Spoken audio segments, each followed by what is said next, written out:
স্বাগতম জানাচ্ছি নিউজ বাংলা 20-র আজকের সংবাদে। তো চলুন বেশি দেরি না করে সংবাদটি শুরু করা যাক। দ্বিতীয় বিশ্বযুদ্ধের পর এই প্রথম ইরানের কাছে আমেরিকার শোচনীয় পরাজয় হলো। এই ইরান যুদ্ধ পৃথিবীতে এক নজিরবিহীন ইতিহাস তৈরি করলো। 8ই এপ্রিল 2026 তারিখটি পৃথিবীর কাছে স্মরণীয় হয়ে থাকবে আমেরিকার মহাপরাজয়ের দিন আর ইরানের গৌরবময় বিজয়ের দিন হিসেবে। এই যুদ্ধ প্রমাণ করলো আমেরিকা আর অপরাজেয় নয়, আমেরিকা অভেদ্য নয়। তার বিরুদ্ধে যুদ্ধে লড়া যায় এবং এই যুদ্ধে তাকে পরাস্তও করা যায়।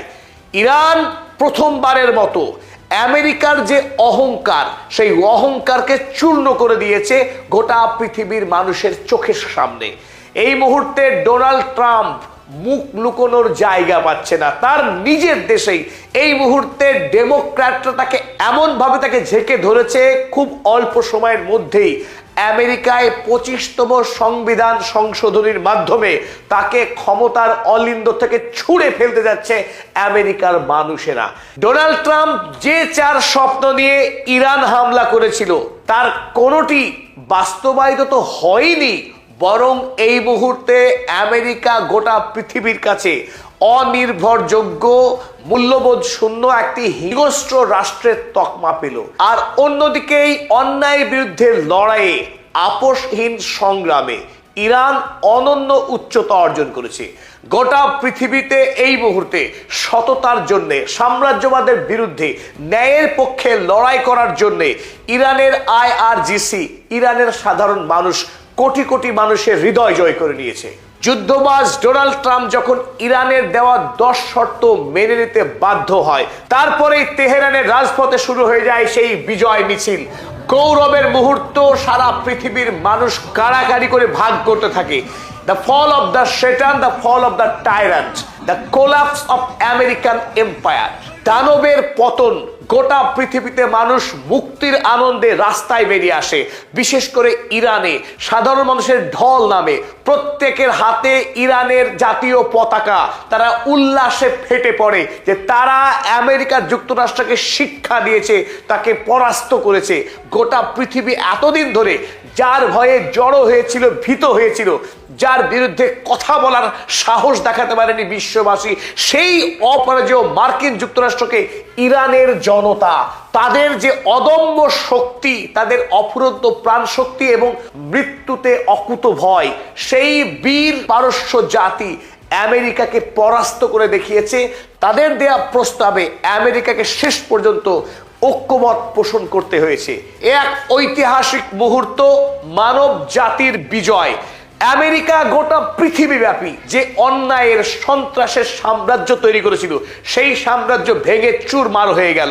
পৃথিবী যদি ঐক্যবদ্ধ হয়, যে কোনো দানবকে, যে কোনো স্বৈরাচারী শাসককে যে ভেঙে খান খান করে দেয়া যায়, তার আরো এক অনন্য সোনালী নজির তৈরি করলো এই বীর পারস্য জাতি। ডোনাল্ড ট্রাম্প ইরানে এসেছিলেন রেজিম চেঞ্জ করতে। তার একটাই স্বপ্ন ছিল, যে কোনো মূল্যে ইসলামিক রিপাবলিককে ভেঙে গুড়িয়ে দাও, আয়াতুল্লাহদের শাসনকে উপড়ে ফেলো। তিনি নিজেই আয়াতুল্লাহ হতে চেয়েছিলেন। ইরানের সর্বোচ্চ ধর্মীয় নেতা সাজার স্বপ্ন হয়েছিল ডোনাল্ড ট্রাম্পের। কথায় আছে, ডোনাল্ড ট্রাম্প টাকার জন্য তিনি সব কিছু করতে পারেন, এমনকি হজ করতে বলেও তিনি করে ফেলবেন যদি তাকে টাকা দেয়া হয়। সেই নির্লজ্জ ভ্যাম্পায়ার ডোনাল্ড ট্রাম্প ইরানের রেজিম চেঞ্জ করতে এসে যা তিনি দেখলেন, তাতে রীতিমতো তিনি বাথরুমে বসা ছাড়া আর কোনো উপায় নেই। ইরানের রেজিম চেঞ্জ করতে এসে তার রেজিম চেঞ্জ হওয়ার উপক্রম। এই মুহূর্তে আমেরিকাতে তার বিরুদ্ধে যে মাপের আন্দোলন শুরু হয়েছে এবং ডেমোক্র্যাটরা এই মুহূর্তে যেভাবে এককাট্টা হয়ে তাকে ক্ষমতাচ্যুত করার যে লড়াই নেমেছে, তাতে ডোনাল্ড ট্রাম্প আর কতদিন রাষ্ট্রপতি থাকতে পারেন আমেরিকায়, তা নিয়েই ঘোর সন্দেহ তৈরি হয়েছে। ওদিকে ইরানে দেখুন কি ছবি, জনতার স্রোত নেমেছে রাস্তায়। আমেরিকার বিরুদ্ধে লড়াইয়ে জানফাদার ডাক দিয়েছিল IRGC। আর সেই জানফাদাতে ইরানের খোদ IRGCর 10 লক্ষ সৈন্যবাহিনী রয়েছে, রয়েছে আরো সশস্ত্র সৈন্যবাহিনী। তার বাইরেও দেশের 12 বছর থেকে শুরু করে 60 বছর বয়সী মানুষ ইরানকে হিংস্র আমেরিকা জায়নবাদী ইসরায়েলি রাষ্ট্রের হাত থেকে বাঁচানোর এই লড়াইয়ে কাতারে কাতারে মানুষ যোগ দিয়েছিল রাষ্ট্রপতি মাসুদ পেজেশকিয়ানের আহ্বানে। আমরা দেখেছি সেখানে 1,40,00,000 মানুষ ইরানকে রক্ষা করার এই লড়াইয়ে আত্মবলিদান দিতে এগিয়ে আসে। এর থেকে বেশি দেশপ্রেম কোন দেশের মানুষ দেখাতে পেরেছে? এক অনন্য নজির আজকের একবিংশ শতকে, যেখানে মানুষ আত্মকেন্দ্রিক হয়ে পড়ছে, ভোগবাদী হয়ে যাচ্ছে। দেশপ্রেমের ভাবনা যখন মানুষকে উজ্জীবিত করা যাচ্ছে না অধিকাংশ দেশে, সেখানে ইরানে 1,40,00,000 মানুষ I want to sacrifice myself for my nation, আমার দেশের জন্য আমি আমার প্রাণকে উৎসর্গ করতে চাই, এই স্লোগান দিতে দিতে ছুটে এসে তারা নাম লিখিয়েছে জান ফাদা অভিযানে। এতেই আরো একবার প্রমাণ হয়, দেশকে যদি ভালোবাসতে হয় ইরানিদের কাছে শেখো কিভাবে দেশপ্রেমিক হতে হয়। এই ইরানিদের অভিযোগ করেছিল ডোনাল্ড ট্রাম্প, তারা নাকি ইসলামিক রিপাবলিকের সরকারে থাকতে চায় না, তারা এই সরকারকে উপরে ফেলতে চায়। তিনি ত্রাতা হবেন, মসিহা হবেন। আর এর সঙ্গে ওই মানব জাতির শত্রু যুদ্ধ অপরাধী বেঞ্জামিন নেতানিয়াহু, তিনিও আবার নিজেকে অ্যাঞ্জেল বলে দাবি করেছিলেন। দুই Angel, Donald Trump, Benjamin Netanyahu, তারা আসবেন ইরানে, ইরানের মসিহা হয়ে জনগণকে এক মুক্ত গণতন্ত্র উপহার দেবেন। দেখে নিন কিভাবে ইরানের মানুষ আছে ইসলামিক রিপাবলিকের সঙ্গে। তারা প্রমাণ করে দেখিয়ে দিল গোটা দেশের যত মানুষ প্রত্যেকে এই মুহূর্তে ইরান সরকারের সঙ্গে এক কাট্টা হয়ে দাঁড়িয়ে আছে। দেশের সরকারের প্রতি তাদের যেটুকু ক্ষোভ জমেছিল মনে, যেটুকু হতাশা তৈরি হয়েছিল, সব ক্ষোভ সব হতাশা দূর হয়ে তারা এখন দেশপ্রেমে উদ্বুদ্ধ হয়েছে। শক্তিশালীভাবে তারা আমেরিকার বিরুদ্ধে প্রতিরোধ করতে রাস্তায় নেমেছে। এই দেখে ডোনাল্ড ট্রাম্প কাণ্ডজ্ঞান হারিয়েছেন, তিনি বোধ বুদ্ধি হারিয়েছেন। ইরানের রেজিম চেঞ্জ তো হলোই না, বরং আমেরিকায় যারা সেনা নায়ক তাদের রেজিম চেঞ্জ হয়ে গেছে, কারণ তারা ইরানের বিরুদ্ধে লড়তে চায়নি। ওদিকে হেগসেথ সেক্রেটারি অফ ওয়ার, তিনি এই 4 সামরিক অফিসার সহ মোট 13 জন অফিসারকে বহিষ্কার করে দিয়ে নজির তৈরি করেছেন। তাই ইরানের রেজিম চেঞ্জ করা অত সোজা নয়। 2 নম্বর গর্জন দিয়েছিলেন ডোনাল্ড ট্রাম্প, ইরানকে কোনোদিনও নিউক্লিয়ার শক্তি হতে দেব না, তার হাতে থাকা এনরিচড ইউরেনিয়াম আমরা চুরি করে নিয়ে আসবো। চুরি করবার জন্য একসঙ্গে 176টি এয়ারক্রাফট পাঠিয়েছিলেন বন্দি থাকা পাইলটকে উদ্ধার করার নাম করে। তারপরেও ইরানের মানুষ এমন পিটুনি দিয়েছে, ইরানের IRGC প্রথমবারের মতো এমন ভাবে আকাশ থেকে বিমানকে ভূপাতিত করে দেখিয়েছে একটার পর একটা, তাতে আমেরিকার সৈন্যবাহিনী কোনো ক্রমে পালিয়ে প্রাণে বেঁচেছে ইরান থেকে।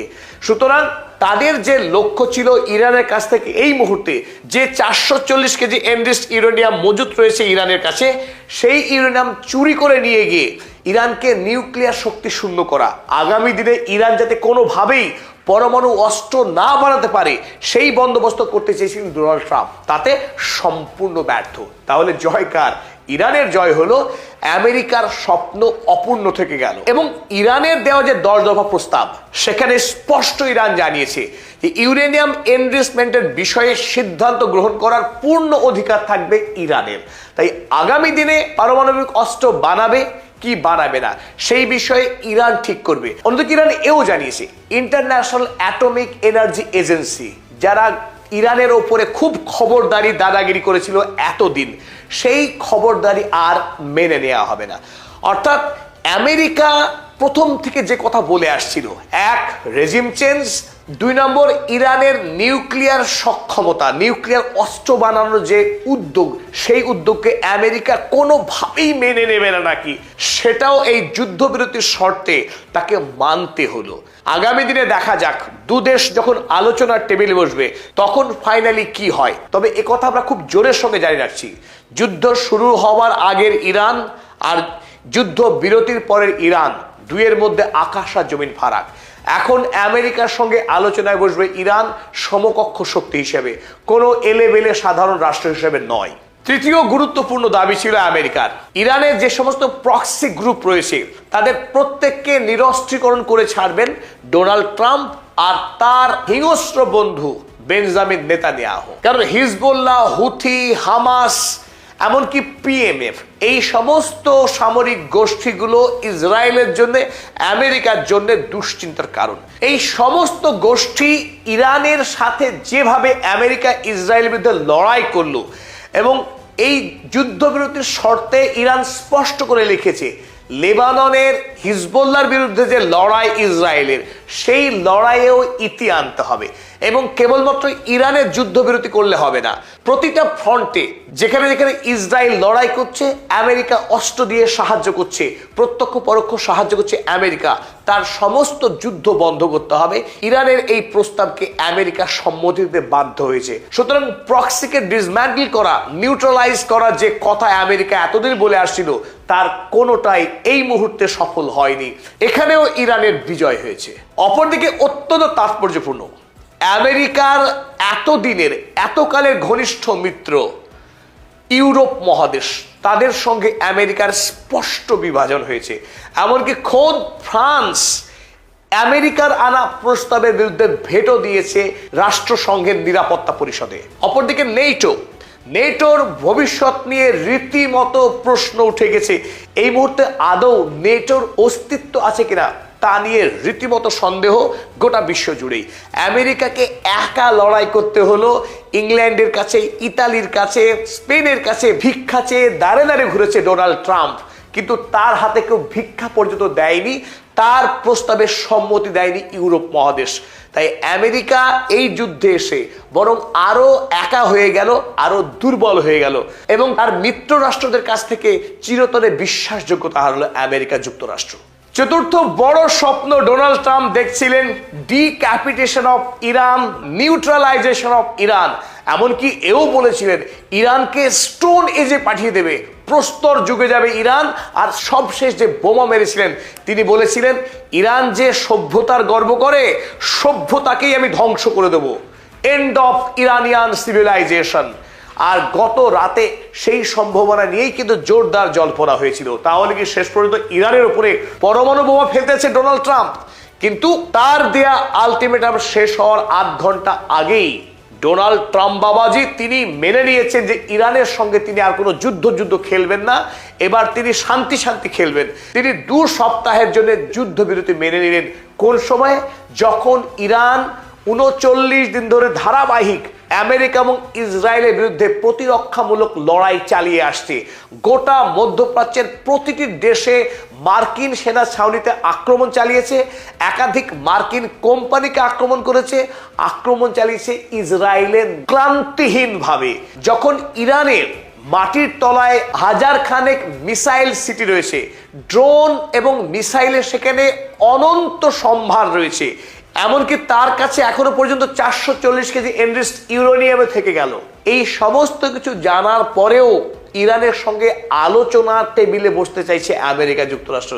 সুতরাং তার যে কথা নিউট্রালাইজেশন অফ ইরান, ইরানকে প্রস্তর যুগে পাঠিয়ে দেওয়া, ইরানের নেতাদেরকে খুন করে দিয়ে ইরানকে ধ্বংস করে দেওয়া, যাতে আর কোনোদিন ইসরায়েলের দিকে, আমেরিকার দিকে ঘুরে না তাকানোর সাহস পায় এই ইরান রাষ্ট্র, বলেছিলেন ডোনাল্ড ট্রাম্প।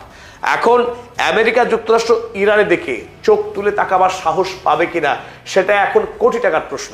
আমেরিকা ইরানকে নিউট্রালাইজ তো করতেই পারলো না, উপরন্তু ইরানের উপরে থাকা সমস্ত স্যাংশনকে আমেরিকাকে তুলে নিতে হবে, সে কথা একরকম মেনে নিলেন হরমুজের ইরানের উপর থাকা কর্তৃত্বকে।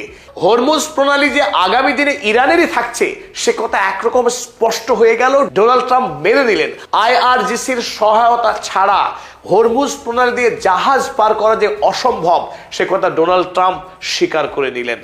আমেরিকা তো বটেই, তার সঙ্গে ইসরায়েল এবং সমগ্র ইউরোপ দেখে নিল যে ইরানের সামরিক শক্তি কত ভয়ঙ্কর ভাবে বৃদ্ধি পেয়েছে। সাম্প্রতিক সময়ে ভূগর্ভে ইরান যে 1000-এরও বেশি মিসাইল এবং ড্রোন সিটি তৈরি করেছে, সেই মিসাইল এবং ড্রোন সিটিতে অনন্ত অস্ত্র ভান্ডার রয়েছে। সেই অস্ত্র ভান্ডারে কিছুটা ট্রেলার দেখতে পেল আমেরিকা যুক্তরাষ্ট্র। অপরদিকে America US lost military super power status. দ্বিতীয় বিশ্বযুদ্ধের পর এই প্রথম আমেরিকা তার সুপার পাওয়ার স্ট্যাটাস হারালো। এই যুদ্ধ লড়তে গিয়ে আমেরিকার একাধিক যুদ্ধ জাহাজ ধ্বংস হলো, যে সমস্ত যুদ্ধ জাহাজ সম্পর্কে আমেরিকা মিথ তৈরি করেছিল, যাদেরকে কোনোভাবেই ধ্বংস করা যায় না, র্যাডারে ধরতে পারে না, অথচ ইরানের সৈন্যবাহিনী অনায়াসেই একাধিক যুদ্ধ জাহাজকে ধ্বংস করে দিল অবলীলাক্রমে। তাই ইরান যুদ্ধ মার্কিন সাম্রাজ্যের পতনের নির্ণায়ক যুদ্ধ হিসাবেই পৃথিবীর কাছে স্মরণীয় হয়ে থাকবে। ওদিকে চীন রক্তপাত শূন্যভাবে পৃথিবীর সবচাইতে শক্তিশালী রাষ্ট্রের তকমা পেয়ে গেল, অথচ তাকে এই যুদ্ধে সরাসরি নামতেই হলো না। একটি চীনা সৈনিকের মৃত্যু না হয়েও সরাসরি চীন এই মুহূর্তে গোটা পৃথিবীর সবচাইতে শক্তিশালী রাষ্ট্র, বাণিজ্যিকভাবে এবং সামরিকভাবেও সেই ক্ষমতা পেয়ে গেল চীন।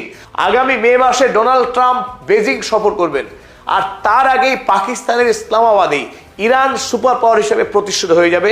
সেদিকে এগোচ্ছে এই মুহূর্তে বিশ্ব রাজনীতি, আর তারপর দ্বিতীয় ধাক্কা অপেক্ষা করছে বেজিংয়ে। তাই পদাতিক চ্যানেলের পক্ষে যে কথা আমরা বলছি, আগামী দিনে চীন, ইরান, রাশিয়া এই তিন রাষ্ট্রের একটা শক্তিশালী ব্লক তৈরি হতে যাচ্ছে।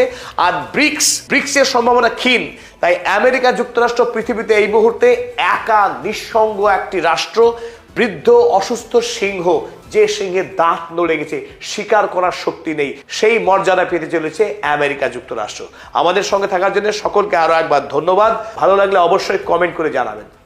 প্রিয় দর্শক, ভিডিওটি শেষ পর্যন্ত দেখার জন্য আপনাকে অসংখ্য ধন্যবাদ। ভিডিওটিতে একটি লাইক দিয়ে চ্যানেলটি সাবস্ক্রাইব করে রাখবেন। দেখা হচ্ছে পরবর্তী কোনো আপডেট সংবাদে।